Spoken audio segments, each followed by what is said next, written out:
आयपीएलच्या 19व्या हंगामाचा महासंग्राम हा आज रंगणार आहे। गुजरात टायटन्स आणि रॉयल चॅलेंजर्स बंगळुरू यांच्यामध्ये अंतिम लढत होणार आहे। नरेंद्र मोदी स्टेडियम अहमदाबाद इथे संध्याकाळी 7:30 वाजता अंतिम सामना खेळवला जाणार आहे। दोन्ही संघ दुसऱ्या आयपीएल विजेतेपदासाठी मैदानात उतरणार असल्याने क्रिकेट चाहत्यांमध्ये प्रचंड उत्साह पाहायला मिळतो। आरसीबीचा कर्णधार रजत पाटीदार संपूर्ण स्पर्धेत शानदार फॉर्ममध्ये दिसला असला तरी आजच्या सामन्याकडे किंग विरुद्ध प्रिन्स म्हणून पाहिलं जातं। त्याचं कारण असं की एकीकडे अनुभवी असलेला विराट कोहली, ज्याला किंग कोहली म्हणून ओळखलं जातं, तो आहे, तर दुसरीकडे युवा स्टार शुभमन गिल आहे आणि त्या दोघांमधली ही लढत चाहत्यांसाठी विशेष आकर्षण ठरणार आहे। अखेर आज क्रिकेटच्या सिंहासनावर कोण राज्य करणार हा प्रश्न सर्वांनाच पडला।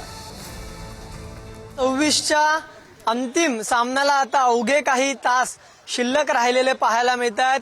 हा सामना गुजरातच्या नरेंद्र मोदी स्टेडियमवर आज फायनल जो अंतिम सामना आहे तो होणार आहे।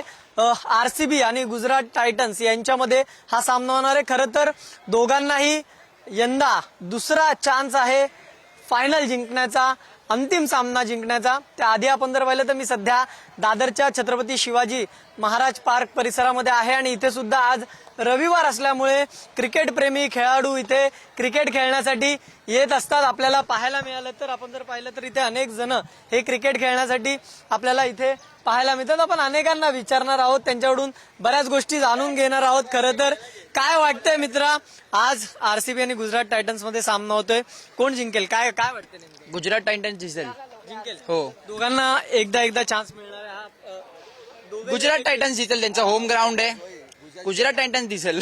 विराट कोहली तर खेळणार आणि बँगलोरच जिंकणार. नाही बँगलोरच जिंकणार आज. विराट कोहलीच खेळणार चांगला. आज पाऊस पडतोय तिकडे, फायनल होईल की नाही आज माहिती नाही।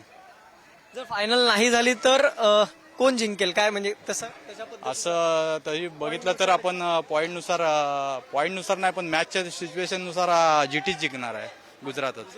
पुन्हा एकदा बँगलोरने विजेतेपद जिंकलं पाहिजे, कारण कोहलीला त्या टीममध्ये 18 वर्ष गेले 18 वर्ष त्यांनी एवढी मेहनत केली आहे आणि गेल्या वर्षीचा जो कप आहे तसंच पुन्हा ह्या वर्षी पण त्यांनी तो कप उचलावा हीच अपेक्षा आहे। कारण वाटत नाही कोहली पुन्हा अजून काही पुढे इन फ्युचरमध्ये अजून कंटिन्यू करू शकतो।